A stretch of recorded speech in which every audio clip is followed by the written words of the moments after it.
C'est une gestion de crise au jour le jour pour les services techniques de la CIREST en cette période de sécheresse.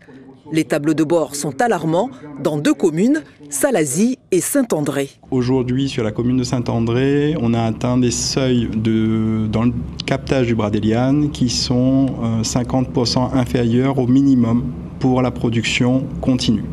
Et sur la commune de Salazie, on a un déficit qui oscille entre 10 et 15% de la production, en fonction bien évidemment des consommations des usagers. Conséquence, des coupures d'eau sont en vigueur depuis un mois dans les quartiers de ces communes.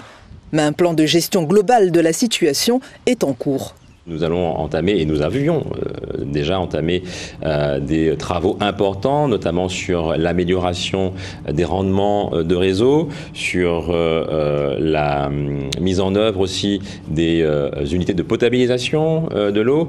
Et donc ces investissements, ils vont se poursuivre. Ce sont des investissements de plusieurs dizaines de millions d'euros que la CIREST va injecter pour faire en sorte, encore une fois, que la solidarité joue. Solidarité, investissement en travaux d'un côté et de l'autre une météo de temps en temps clémente qui a un impact sur les réserves d'eau. Le cours d'eau du Bradéliane est un cours d'eau très réactif, donc dès que nous avons de petites pluies telles que hier soir, les niveaux de production deviennent suffisants et nous permettent de modifier le plan de coupure et de l'arrêter dès ce soir.